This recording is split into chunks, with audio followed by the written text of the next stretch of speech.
1 crore, what a big amount. I'm so happy. आपण करोडपती झाले.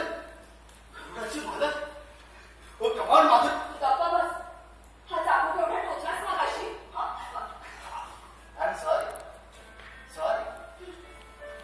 माधुरी, तुला नाही यायला इतका वेळ लागला. हे बघ जाम वैताग होतो. तर म्हटलं तू आलीस ना की तुझी जरा बेस्ट मजा काय. घाबरायचं काय ते नवऱ्याला बघल्या रागवले. माधुरी आपल्या मनासारखंच आहे.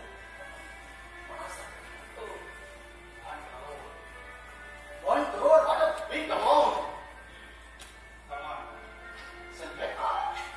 अरे खात्याच एवढी काही चांगली झाली. आधी छान जेवण करून गप्पा मारून आणि मग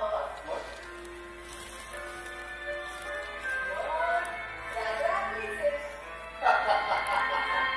क्या बात है. आज मैं ऊपर आसमान नीचे, आज मैं आगे जमाना है पीछे. पुरे चला आज साहेबाचा मूड चांगला दिसतोय तर. चल जेवण करून घेऊ. ओके. एक माधुरी, पण मी काय म्हणतो, यात 1 वर्षापर्यंत झोपून श्वास पडूया. मी आणतो तू पंचम घेऊ.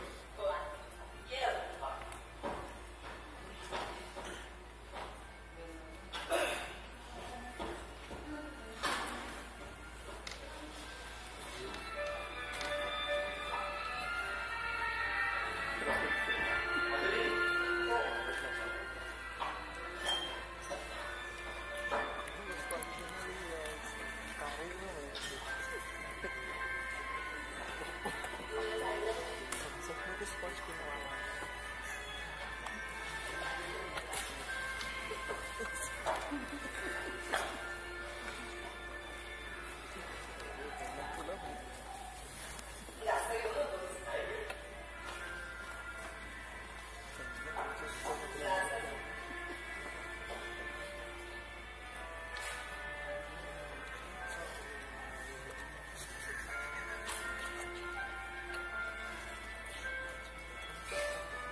आपल्या भावी सुखाशी आणि श्रीमंत आयुष्यासाठी. तुझ्या बुद्धीसाठी. केस नंबर 99, केस नंबर 99. पार्श्वसंगीत अरविंद साळवे, प्रकाश योजना स्वप्नील आगवेकर, रंगभूषा सलोनी सणस, नेपथ्य निर्माण साहित्य संघवंदे गिरगाव. पात्र परिचय सत्यशील सागर माटक, इन्स्पेक्टर रमेश विनेश माटक, माधुरी स्वाती खापरे. शेवटाचा अंदाज करताना येणारं 2 अंकी थरार नाट्य. केस number 99, case number 99.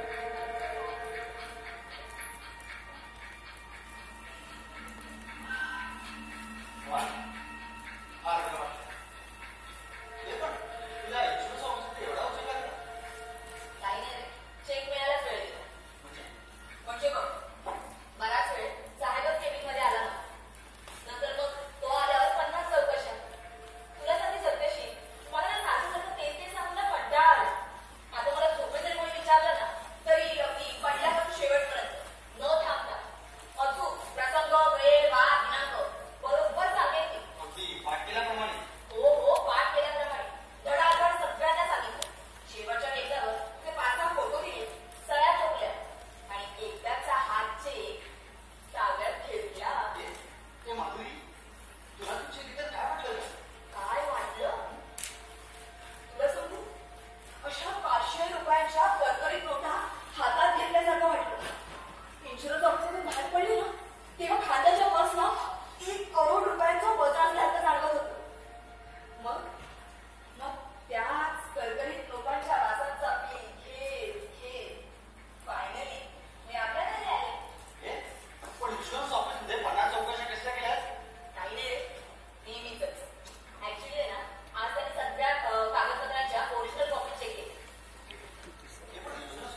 to lifestyle.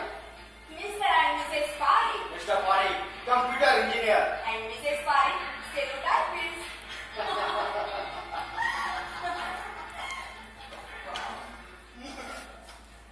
ही पण मग आणि उरलेल्या पैशाचं काय करायचं आपण? उरलेला पैसा आहे ना, कॅनडातल्या चांगल्या बँकेत फिक्स करू. नाहीतर तिथं घर वगैरे यायला उपयोग पडतीलच ना. Yes. काय? Wow. आणि मग कशी? काय आहे? नाही नाही बास बास बास नाही बास. माधुरी. हे बघ आता जेवण करायचं आहे. चल लवकर आठ. चल मी घेऊन जाते.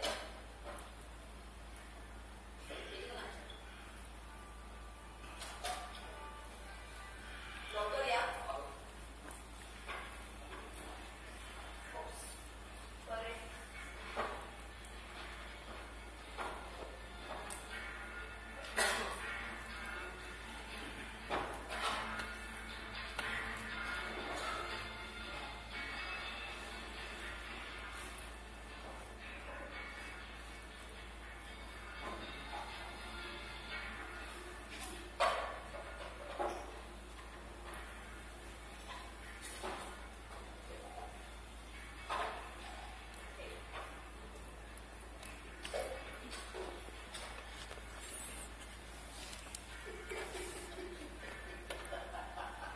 काय? आता हसायला काय झालं? काही नाही वगैरे काही नाही. सांग आधी. काही नाही. त्या दिवशीची रात्र आठवण. कोणती?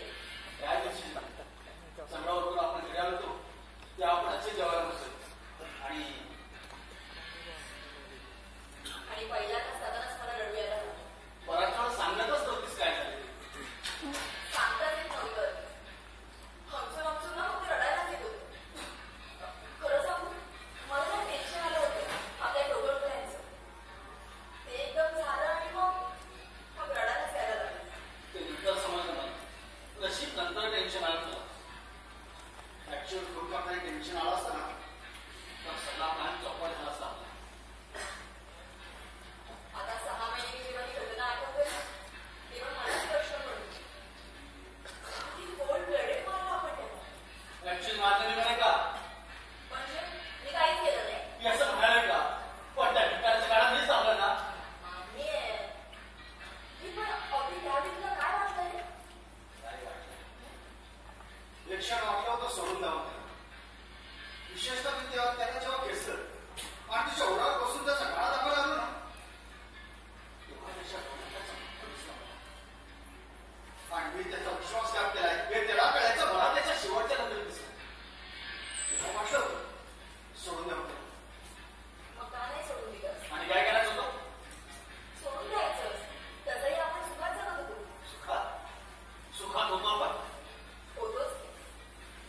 अरे आपल्या दोघांचं छान घर होतं. घरात आपण दोघंच. तुला चांगली नोकरी होती. मीही केली असती. आयुष्यभर नोकरीच केली असती. सकाळी उठायचं, दुपारच्या जेवणाचा डबा घ्यायचा, दिवसभर दुसऱ्यांसाठी आपली बुद्धी वापरायची. दुपारी गाल झालेलं अन्न कसं कसं पोटात टाकायचं. सगळे घरात उठून घ्यायचं. अवतार घेतले टीव्ही बघायचा, आपल्या झालेल्या पोरांचा अभ्यास घ्यायचा, नियमाप्रमाणे शरीर सुद्धा घ्यायचं आणि मग मेल्यासारखं पडायचं दुसऱ्या दिवशीच्या कर्मासाठी. दुसऱ्या दिवशी पुन्हा तेच तेच ते तातोरी बदल होते. या अशा प्रकारच्या जगाला तू सुखाने का होतेस माधुरी? अरे पण 70% मराठी माणसं अशीच जगतात. 70%. बोललेल्या 30% लोकांचा मी विचार करतो.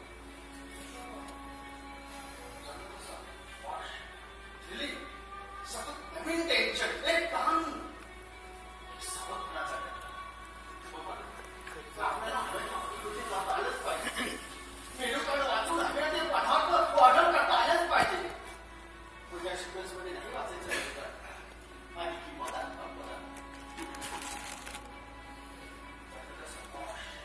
ते सगळे कांगे बाजून रिपॉर्टर सेव सोन्यांचे दागिने.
भेटल्या भेटल्या मी त्याला सांगितलं, अरे भगवान, आज जर अवजड सामान घेऊन जायचंय, येशील का?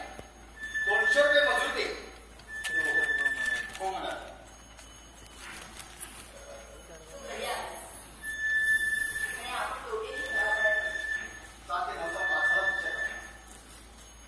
पिक्चर संपल्यावर ती आधीची फास्ट टाईम बघून बोलून यावी. मी भगवान बरोबर येणार होतो. भगवान जाऊन भेटल्या भेटल्या मी त्याला माझ्या घट्टे घालायला सांगितलं. तो काय विचारणार, एवढ्यात मी त्याला सांगितलं, अरे भगवान, आपण ज्यांच्याकडे जाणार आहोत ना ते बरेच श्रीमंत आहेत आणि त्यांच्या बंगल्यावर चांगले कपडे घालून गेलंच पाहिजे. आणि माझे कपडे घातले ते त्याला बरोबर झाले. त्या दिवशी ऑफिसमध्ये घातलेला पॅन्ट शर्ट त्याला घालायला. माझ्यानंतर मी बोरिवलीला अर्धा तास उशिरा आला. हो, मी बाबांना 100 रुपये मजुरीचे दिले आणि जेवण करून आमची वाट बघत बसायचं. मला तर आपण काय केलं, कुठे गेलो काहीच आठवत नाही. मला फक्त एवढंच आठवतंय की गांधीनगर एक्सप्रेस प्लॅटफॉर्मला येत असताना आपण स्टेशनवरती गेलो. काही काही डब्यात चल. मी बाबांना बोलावून घेतले. अरे ये बाबा,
ऑफिसमध्ये तू काय उत्तर दिली पाहिजे हे मी तेव्हा ठरवलं. शांतपणे पडल्यावर विचार करायला भरपूर वेळ असल्यामुळे एवढा दंचूपणा दिसतो. हे मात्र खरं आहे. तू सांगितलं